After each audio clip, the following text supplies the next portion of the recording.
Hey there and welcome back to NBA 2K17. My name is Pete and today we complete the first year of NBA 2K17's MyGM on MyLeague mode with the Memphis Grizzlies. The Grizzlies are definitely one of the more challenging teams in NBA 2K17 this year. Yes, they have 3 highly rated players in Gasol, Conley and Randolph, but those 3 are not making them a championship contender just yet. What's missing is that one piece, and the idea before the season was probably that Chandler Parsons could be that piece. He was signed to a huge contract and then disappointed across the board, and 2K actually hit him with a pretty low rating in one of the recent updates. That leaves the Grizzlies in a bit of a bad spot. Too good to lose and justify a rebuild, but not good enough to win it all. Additionally, 3 of the 4 best players on the team are in their 30s, and Mike Conley, who's number 4, will turn 30 just before the next season starts. Now, before we completely dismantle the team, let's have a more detailed look at the situation in Memphis. And we begin with the starting unit and with Mike Conley. He is your starting point guard and there is really no other option. At 29 years old, he has a few good years left, at least that is what you should hope for, otherwise his $120 million contract with a $35 million player option in year 5 might look really bad. His starting lineup partner at the other guard can either be 34-year-old defensive specialist Tony Allen or 25-year-old sharpshooter Troy Daniels. Both of them should see good minutes at the 2 guard, and with both of them you also have the option to switch them to the small forward and play them alongside each other. Speaking of the small forward, this is where the Grizzlies are in a bit of a tight spot. Chandler Parsons did not pan out, and so you have the choice to give the starting job to James Ennis, Vince Carter or Parsons. My personal pick would be Ennis, but all 3 men have their strengths and weaknesses. Now, the front court has been the strong suit in Memphis for the last few years, and that is still the case to some extent today. Zach Randolph and Marc Gasol are still a big man duo that commands respect. The question is for how long. Randolph is 35 years old and on an expiring deal, and a replacement might be needed soon. And that brings us to the replacements for the 5 lucky starters, and let's begin at the point guard again. With Andrew Harrison and Wade Baldwin, you have 2 young guys who can come off the bench behind Conley. My choice for the time being would be the slightly higher rated Harrison, but Baldwin has a better potential rating, and so things might change a few years down the line. The shooting guard situation is then quickly explained. One of Tony Allen and Troy Daniels should start, the other one can take the rest of the minutes off the bench. Do not completely forget about Wayne Selden though, he is only 22 and already has a few nice tools to be a good scorer, so with a bit of time to develop he might turn into a serviceable role player. We already touched on the small forward dilemma, and that extends to the bench as well. Fitting all 3 players who could play the small forward into your rotation is likely not a good solution, so pick 2, give one of them the starting job and the other one can come off the bench. And now once again the front court shines even when it comes to the bench. With JaMychal Green and Brandon Wright you have 2 excellent backup big men who can take the load of Randolph and Gasol. Additionally, you have 2 young guys in Dejounte Davis and Jarrell Martin, and both of them can develop into quality role players as well. Now let's have a look at the expiring contracts next, and the number of somewhat high-profile players who become free agents is definitely a bit concerning. With Randolph, Allen and Green you could lose 3 of your top 5 players, Vince Carter might actually be a starter for you, and Wayne Selden, well, he also expires. The good thing here is that you at least don't have to worry about options that much. There is only one single team option coming up on Jarrell Martin, and that one is of low value. That leads us to draft picks, and to make it short, 2017 will not be a good draft year for Memphis. To make up for the lacks of picks in 2017, the team has assembled 4 draft picks in 2018. Overall, the number of first-round picks is certainly a problem, especially since the 2 first-rounders they actually have are both used as protection backups. So in short, if you want to build through the draft, then good luck acquiring the picks first. And now last but not least, cap space. And with 3 contracts that are all paying above $20 million per year, one would think that cap space is an issue for Memphis. And while the team is $15 million in the red, the expiring contracts of the other stars allow the team to actually have a bit of cap space going into next season. To be fair, that amount is pretty small, with just below $4 million, but it is there and should be handled carefully.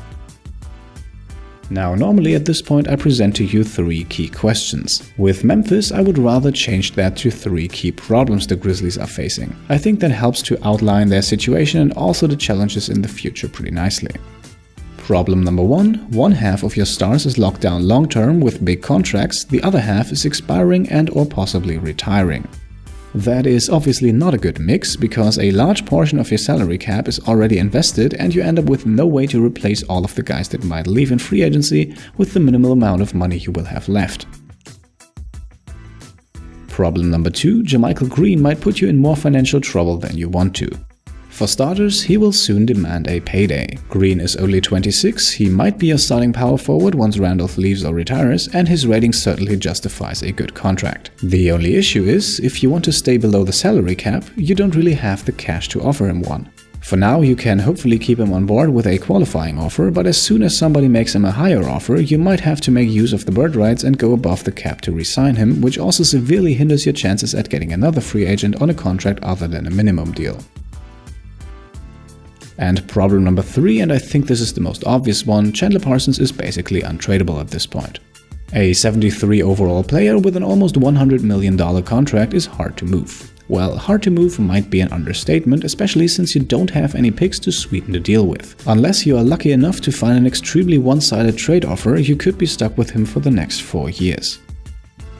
And that brings us to the overall problem in Memphis, the fact that for the next 4 years your options are severely limited. You might actually just want to sit out the time until the 2020 season arrives, but of course we will have to do something with the options that are given to us, so let's dive in. Quick reminder, for the sake of realism in this video, I always consider a few players untradeable. In the case of Memphis, I would personally not trade Gasol or Conley. Some of the others I would trade in a heartbeat, but that's where the aspect of realism comes in. And for those players, there are simply no trade offers that I would take without the feeling that I just massively screwed over the CPU.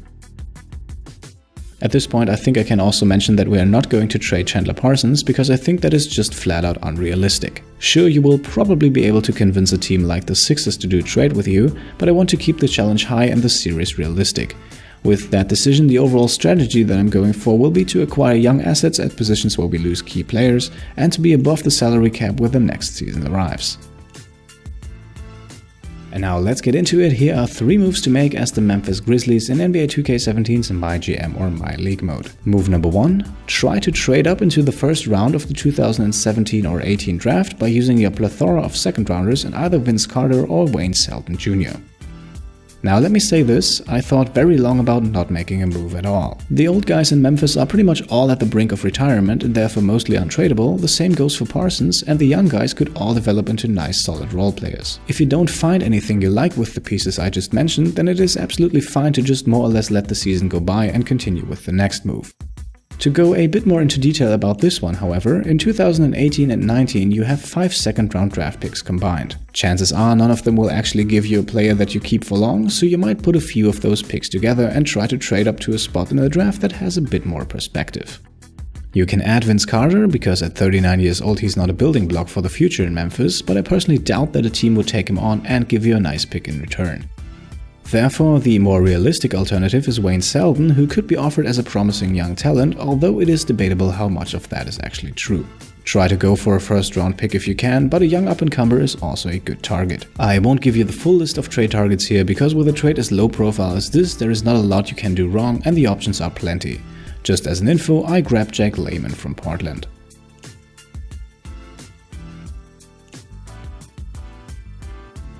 Move number 2. Re-sign Tony Allen, but do not re-sign Vince Carter.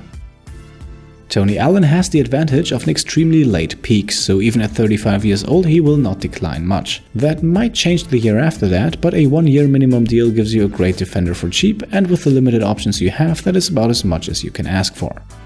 With Carter the case is a bit different. He is about to turn 40, so peak or not he is going to decline further, up to the point where he might retire. He won't be a rotation player even if you bring him back and he plays for 1 more year, so save the cash and let him walk. Of course, if you traded Carter away in the first move, then you won't have to worry about that now. And move number 3, accept the team option of Jarrell Martin and make sure to extend a qualifying offer to JaMychal Green. Both players have potential to be a part of your future frontcourt rotation. Martin is still young and can be brought back for cheap, while Green might actually take the starting job, and even if he doesn't, he's too valuable to let him go in free agency. If you want a bit more long-term security, you can also offer Green a normal, let's say a 3-year deal on top of the qualifying offer. That, however, will likely push you above the salary cap. And this leaves you now with the decision of what to do with Zach Randolph. You have his birthright, so you could re-sign him and go above the cap for that, but he is getting pretty old and other teams will likely offer him deals that you don't really want to match. If you do bring him back, his rating will probably drop below 80, so while he brings some value to the table, you might also just save the money and begin to embrace your role as a slowly rebuilding team. Now, just a few more words before we wrap things up here. I know that the essence of this video is pretty much let the team be for a year. However, while that seems like it's only half the truth. The fact is that Memphis does not offer you a lot of realistic options for moves to begin with. The young guys are mostly locked down for now and you can't really trade the big contracts unless you move Gasol or Conley, which I don't consider an option. If I'm honest, a full-blown rebuild would probably be the best option, but you simply don't equip your star point guard with a $120 million contract and then trade him a few weeks after that. So while we certainly did not make any game-changing moves, we also did not set ourselves up for complete failure in the next season. And that is kind of a move in itself, isn't it? Well, what I'm trying to say is this. Memphis will be a problem for you as the GM as long as you have 2/3 of your salary cap committed to 3 guys with one of them possibly not even playing. Unless you move either Gasol, Conley or Parsons, the best strategy is to simply wait for their contracts to expire and to start from scratch after that. On the way there, assemble the assets that you can get a hold of, but don't expect too much too quickly. With a somewhat realistic approach, Memphis is definitely a process, and it is a slow one. The Grizzlies are a team that needs to get worse before they can get better, and that will take some time. If you're patient or simply looking for a team that you can skip the first 5 seasons with, the Memphis Grizzlies are a good choice. And that's it from my part. As always, let me know in the comments below how you would handle the Grizzlies in MyGM or MyLeague. Leave a thumbs up if you liked this video, or if you simply want to support the channel, then subscribe. Thank you all for watching, and I'll see you next time. Cheers.